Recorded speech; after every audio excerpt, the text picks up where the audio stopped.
Eh ben bonjour à tous. Aujourd'hui, je suis avec Noam et Josué. Bonjour les garçons. Bonjour. Bonjour. Et puis on est tous les trois entre mecs. Ouais. Entre gars. Et puis on va continuer la série sur Matthieu. Est-ce que c'est Noam qui va essayer de lire? Oui. C'est un petit peu long, mais tu veux essayer? Oui. Allez, c'est parti. Donc on prend Matthieu chapitre 10 au verset 26 jusqu'à 31. Vas-y. Ne le craignez donc. Ne les. Ne les craignez donc point, car il n'y a rien de caché qui ne doive être découvert, ni de secret qui ne doivent être connus. Ce que je vous dis dans les ténèbres, dites-le en plein jour. Et ce qui vous dit à l'oreille... Ce qui vous est dit à l'oreille... Ce qui vous est dit à l'oreille, prêchez-le sur les toits. Ne craignez pas ceux qui tuent le corps et qui ne peuvent tuer l'âme. Craignez plutôt celui qui peut faire périr l'âme et le corps dans la GN. Ne vantons pas de passereaux pour un sou. Cependant, il n'en tombe pas un à terre sans la volonté de votre Père. Et même les cheveux de votre tête sont tous comptés. Ne craignez donc point, vous valez plus que beaucoup de passereaux. Merci Noam. Ça va, c'était pas trop long? Non, mais... Il y avait des mots un petit peu compliqués, hein? C'est quoi un passereau? C'est un oiseau, je crois. J'en sais rien. Alors, ça a peut-être été un peu compliqué que tu comprennes ce que tu lises là, parce que t'étais en mode je déchiffre à fond, non? Hyper concentré. T'as quand même compris des choses? Oui. Un peu, ouais. Alors, ne les craignez donc point. On parle du coup de ce qui était avant. Et avant, Jésus il disait à ses disciples qu'ils allaient être persécutés. Parce que s'ils ont appelé le maître de la maison Belzébul, Jésus, à combien plus forte raison ils appelleront aussi les gens de sa maison, donc ses disciples. D'accord ? Donc il ne faut pas craindre la persécution. Pourquoi ? Parce qu'il n'y a rien de caché qui ne doive être découvert, ni de secret qui ne doive être connu. Ce que je vous dis dans les ténèbres, dites-le en plein jour. Et ce qui vous est dit à l'oreille, prêchez-le sur les toits. Qu'est-ce que ça veut dire ça ? Vous n'avez pas une idée ? Là, ça parle de choses qui sont cachées, de choses qui sont secrètes, mais il n'y a rien qui doit rester caché, il n'y a rien qui doit rester secret. Pourquoi ? Je sais pas. Vous savez pas ? Non. Ok, Jésus il dit après, ce que je vous dis dans les ténèbres. Les ténèbres, ça représente quoi ici ? Ça représente ce qui est caché, ce qui est secret. Oui. Ok ? Quand je te dis un secret, je viens dans l'oreille comme ça, et puis les autres, ils n'entendent pas. D'accord ? Donc les ténèbres, ça représente ce qui est caché, ce qui est secret. Et ce qui vous est dit à l'oreille, justement, ce qui vous est dit à l'oreille, prêchez-le sur les toits. Ça veut dire quoi ? Ça veut dire que Jésus, il va venir nous parler par son esprit. Dieu, il va nous parler par son esprit. Il va nous dire des choses, à nous directement et que à nous. Pourquoi ? Parce qu'on l'a accepté. Et on est devenu son disciple, on est devenu son ami. Alors il nous dit des secrets. D'accord ? Il veut parler à tout le monde. Il veut dire des secrets à tout le monde. Mais il y en a qui ne l'acceptent pas. Et ceux qui sont là avec lui, ils écoutent les secrets, ils écoutent ce que Dieu il dit, pour ensuite pouvoir le partager. C'est ça en fait. Oui. Les secrets qu'il nous donne, les secrets qu'il nous dit, ce qu'il nous dit à l'oreille, on doit le prêcher sur les toits. Ça veut dire en fait le partager. Ça veut pas dire forcément qu'il faut aller sur le toit de la maison et crier tout ce que Jésus t'a dit. Hein, c'est une image. Non, oui. Surtout qu'à l'époque, les toits ils étaient plats. Bon, maintenant aussi il y a beaucoup de maisons qui ont des toits plats. Mais nous on n'a pas un toit plat, donc allez pas grimper sur le toit. Hein, ce serait une mauvaise idée. Donc ce qui est intéressant de voir, c'est que ça parle de la relation d'intimité avec Dieu. On a une relation d'intimité, donc Dieu, il nous dit des choses, il nous confie des choses. pour qu'ensuite on puisse les partager. Parce que le but, c'est pas de vivre les belles choses avec Dieu que pour nous. Non. Non, ce serait un petit peu égoïste. Est-ce qu'on est gentil? Est-ce qu'on veut partager la bonne nouvelle avec ceux qui la connaissent pas? Bah oui. Ben voilà. Mais le problème, c'est ça, c'est que en la partageant, pour ceux qui accepteront, ben ça a un prix, parce qu'il y en a qui vont vouloir se moquer, voire persécuter. Alors persécuter, alors la moquerie, c'est une forme de persécution, mais quand on parle de persécution dans la Bible, souvent, il y a des coups. Il y en a, ils sont frappés. Il y en a, ils étaient lapidés. Tu sais ce que ça veut dire, lapider, Noam? Non. Moi, je sais, si on leur jette des pierres dessus. Ouais. Ah oui, comme... C'était pas le frère de Jésus ou un truc comme ça. Non, c'était pas le frère de Jésus. Ah non, lui, non, c'était pas. Tu cherches quelqu'un qui a été lapidé? Oui, parce qu'il y a quelqu'un, je me rappelle, il était en train de dire des trucs en rapport avec Jésus, et les autres, ils disaient « tais-toi », puis ils continuaient, et du coup, ils l'ont jeté des cailloux. Eh oui, et il s'appelait comme papa. Stéphane. Dans le grec, puisque le Nouveau Testament c'est écrit en grec, c'est Stéphanos. Mais dans nos Bibles, c'est marqué Étienne. Et oui. C'est pour ça que les habitants de Saint-Étienne, on les appelle les Stéphanois, d'ailleurs. Et c'est pour ça que ma fête, il n'y a pas de Saint-Stéphane, c'est la Saint-Étienne. Enfin bref, ça c'est une parenthèse. Ensuite, Jésus il dit « Ne craignez pas ceux qui tuent le corps, mais qui ne peuvent tuer l'âme. » Parce que du coup, quand on jette des cailloux sur quelqu'un, bah, au bout d'un moment, il meurt. C'est ce qui est arrivé à Étienne d'ailleurs. Et t'as vu, c'est assez magnifique d'ailleurs. Quand on partage la bonne nouvelle comme ça, même avec ceux qui veulent pas la recevoir et qui nous tuent, ben, je sais pas si tu te rappelles, mais Étienne, il a dit pardonne-leur parce qu'ils savent pas ce qu'ils font.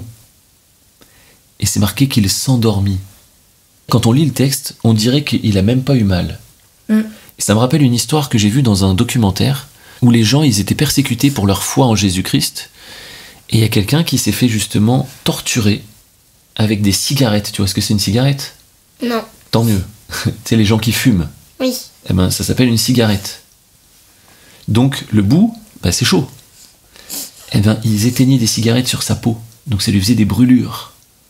Et il disait que lui, il n'était pas un chrétien très très zélé, très très fervent. Il n'était pas à fond avec Dieu. Mais là, vu qu'il n'a pas renié Jésus face à la torture, évidemment ça lui faisait mal, mais de plus en plus, au fur et à mesure, à chaque brûlure, il sentait les bras d'amour de Jésus qui lui faisaient un câlin. Et il avait de moins en moins mal, et il sentait de plus en plus l'amour de Dieu. C'est fou, hein? Donc on peut vivre des belles choses, même quand on est persécuté. Comme Étienne qui voyait Jésus debout. Les cieux étaient ouverts à ses yeux, il voyait Jésus debout, et il s'est endormi alors qu'on lui jetait des cailloux, quoi. Et il disait pardonne-leur parce qu'ils savent pas ce qu'ils font. C'est dingue, hein? Ouais. C'est pour ça que Jésus il dit ne craignez pas ceux qui tuent le corps. Étienne, son corps, il est mort. Il a pris plein de cailloux dans la tête, hop, terminé. Mais son âme, elle est vivante. Ouais. Et elle est avec Jésus. Jésus. Dans le sein d'Abraham. Dans le sein d'Abraham, comme on avait vu avant, c'est ça. C'est formidable. Par contre, c'est marqué que faut craindre plutôt celui qui peut faire périr et l'âme et le corps dans la géhenne. Vous savez ce que c'est la géhenne? Non. Ben, c'est justement le séjour des morts, en fait. Ça correspond au séjour des morts, ce qu'on appelle, nous, l'enfer. Ah, l'enfer. Ah oui. En l'occurrence, je crois qu'il y avait un endroit dans Israël où, un peu dans le désert ou un truc comme ça, bon, je me rappelle plus, les souvenirs sont flous, mais je crois que la géhenne, ça vient d'un endroit où ils faisaient brûler les bêtes mortes, ou plein de choses comme ça, tu vois, qui pouvaient apporter des maladies, etc. Et donc il y avait toujours un feu là dans une zone, et ça s'appelait, la zone s'appelait la géhenne, quoi. Je crois que c'est ça, je crois. J'aurais dû vérifier, mais j'ai pas pensé. Mais je crois que c'est ça à la base. Et c'est l'image que Jésus utilise pour parler de l'enfer, c'est-à-dire l'endroit où on va quand on a rejeté Jésus, qu'on veut pas de lui, et on est comme dans l'histoire du pauvre Lazare et du riche, on est dans les tourments, tourmenté par cette flamme, et on a envie de boire. C'est l'image de ce feu qui dévore comme ça. Et ça, c'est l'âme, c'est la mort de l'âme, là. Parce que le corps, il est mort, mais l'âme, elle continue d'être tourmentée. Alors ça, c'est terrible. Et ça, on veut pas ça. Hein. Non. Non, ça, on veut pas ça. Mais Jésus, il nous rassure parce que il dit qu'on vend 2 passereaux pour 1 sou. Donc deux oiseaux pour 1 sou. 1 sou, c'est pas énorme, tu vois. Et cependant, même si ça coûte pas cher un oiseau, il n'y en a pas un qui tombe à terre sans la volonté de Dieu. Donc Dieu, ça veut dire que Dieu s'occupe même des petits oiseaux. Il s'occupe de tous les petits animaux. Et les gros, non? Et les gros. Et nous, c'est marqué que sur notre tête, tous les cheveux sont comptés. Alors avec toi, Noam, Dieu, il a du boulot. Hein. T'as beaucoup de cheveux, toi. Hein. Ils sont tous comptés, tu te rends compte? Ouais. T'aurais envie de compter les cheveux de ton frère, toi? Non. T'aurais envie de compter tes cheveux? Non. Et même t'aurais envie de compter les cheveux de papy? Non. Il en a plus beaucoup, mais tu passerais quand même du temps. Hein. Oui. On est d'accord. 1, 2, Deux. 1 million 3, 1 million 4, 1 million 5. Oh oui, je sais pas combien il y en a, mais c'est beaucoup. En fait, très probablement que Dieu, il sait vraiment le nombre de cheveux qu'on a, c'est sûr même. Oui.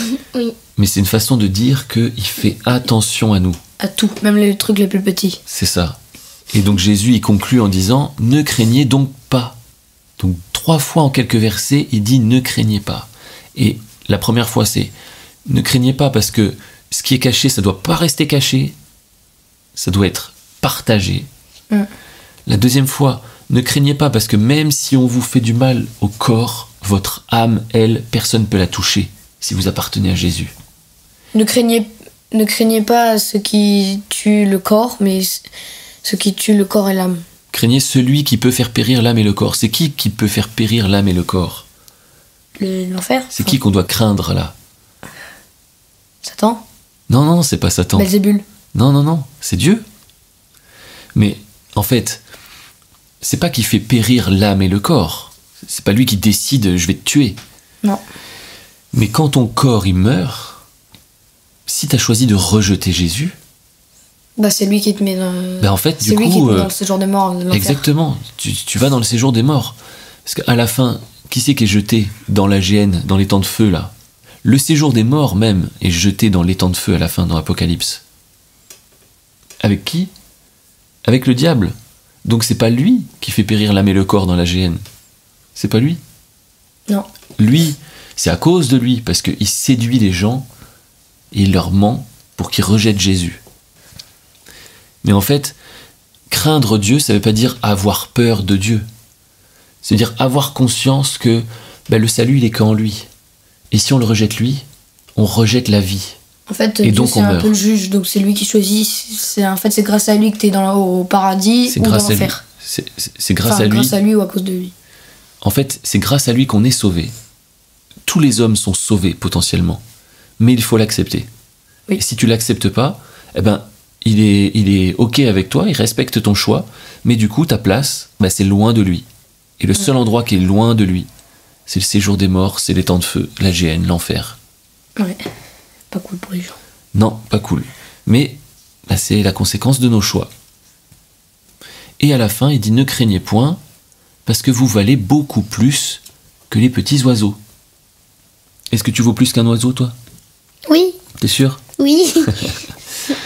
Eh bien donc du coup, si Dieu s'occupe des petits oiseaux, et que toi tu vaux plus qu'un petit oiseau, Il s'occupe plus de toi. eh bien Dieu veut bien s'occuper de toi. Ouais. Donc c'est très intéressant de voir que Jésus nous avertit qu'on va avoir potentiellement des problèmes quand on va partager la bonne nouvelle qu'on Comme découvre. ça, on sera pas étonné que quand on sera persécuté, on sera pas étonné parce qu'on était prévenu. Exactement. Mais il dit quand même de continuer, parce qu'on n'a rien à craindre, même si on devait mourir. Mm. Ça me fait penser d'ailleurs à Paul, qui à la fin de son ministère, il se fait arrêter et il doit aller à Rome. Et à un moment donné, je ne sais plus s'il a un songe ou si c'est un ange qui vient le voir, mais d'une manière ou d'une autre, il y a Dieu qui lui dit « Ne crains pas et ouvre ta bouche, parle, prêche, parce que je vais continuer en fait. » Ah, c'est pas là qu'il y a eu un ange, il est venu et en fait il est passé tous les gardes sans... Non, c'est pas ça. Non, c'est pas là, parce que en fait, il est resté captif, il est resté prisonnier et il est allé à Rome. Là, c'était plutôt Pierre, non? C'est pas ça? Ah oui, peut-être c'était Pierre. Ouais, Oui, c'était Pierre. Donc voilà, des fois, on est sauvé miraculeusement, mais des fois, on ne l'est pas. Et ça nous appartient pas. Nous, ce qui nous appartient, c'est de faire ce que Dieu nous dit. De continuer même si on est persécuté. Ben voilà. Mais qu'est-ce qui nous donne la force de pouvoir parler même si on sait qu'on va être persécuté? Bah, Bah, on veut obéir à Dieu. Des fois, enfin, Ça suffit, tu crois? non. Moi, je pense que c'est l'amour de Dieu. Plus on connaît Dieu, plus on reçoit son amour. Et plus on reçoit son amour, plus ça nous remplit. Et plus on est rempli, plus ça déborde. Et ça déborde en fait même s'il y a de l'opposition en face. Mm. Mais pour ça, il faut cultiver l'intimité avec Dieu. C'est la clé de tout. Et le diable, lui, cherche toujours à nous distraire, nous détourner, pour qu'on perde cette intimité. Et qu'on n'est pas la clé de tout. Et qu'on n'ait pas la clé de tout. C'est ça.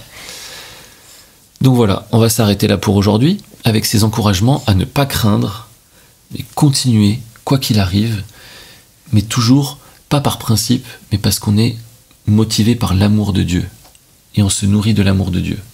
Et c'est ce qui nous donne la force d'avancer et de continuer, envers et contre tout.